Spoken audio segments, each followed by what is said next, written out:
Okay, so in upcoming videos, we're going to talk about how do we correct behavior that we don't want, and how do we teach behavior that we do want.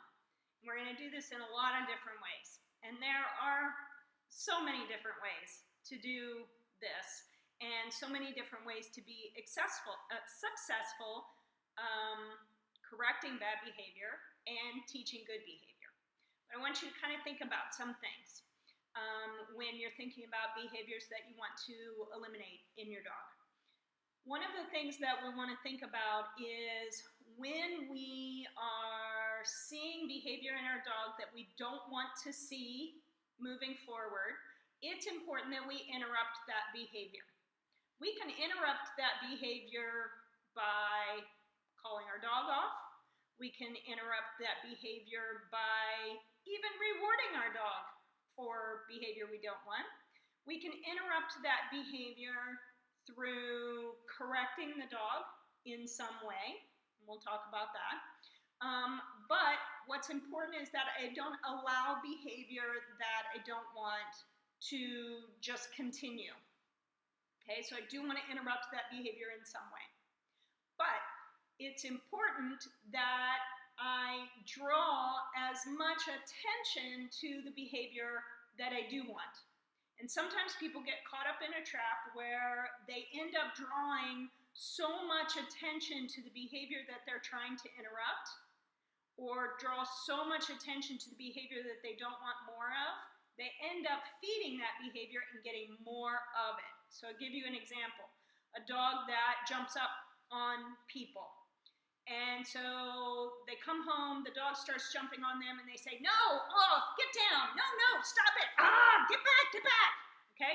So that is in the person's mind, they are interrupting the behavior, they're correcting the behavior, they're telling the dog no, but really what they're doing is drawing a ton of attention to the behavior, and they often are doing more than that. They are rewarding the behavior by giving the dog lots of interaction, and they are rewarding the behavior by adding a lot of intense energy to the situation. They're getting the dog super worked up in that situation as well.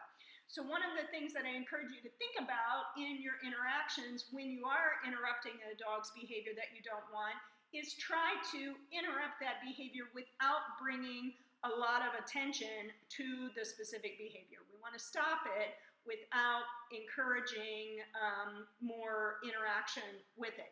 So if I'm going to correct a dog for jumping on me, one way that I might do that is I might just stand up straight and lift up my knee so that when the dog jumps up, they're kind of met with my knee. If they don't really get anything out of it, they can't get to me and keep jumping on me. That may be successful for one dog.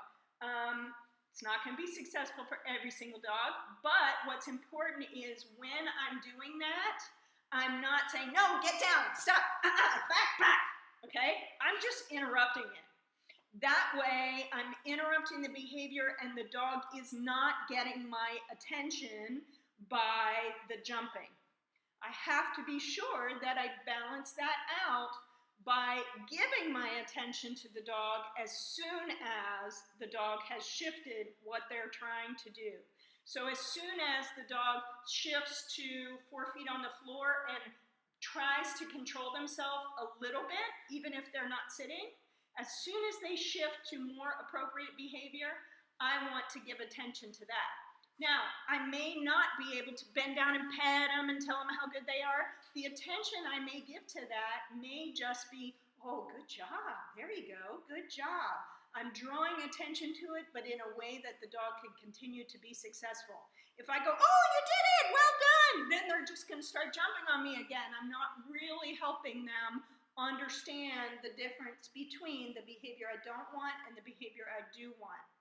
The other part of this is if I interrupt the behavior without drawing attention to it, without saying no, without telling them to sit, without telling them to back off, any of that, I just interrupt it. What can start to happen as well is the dog feels like that didn't work. That didn't work for me.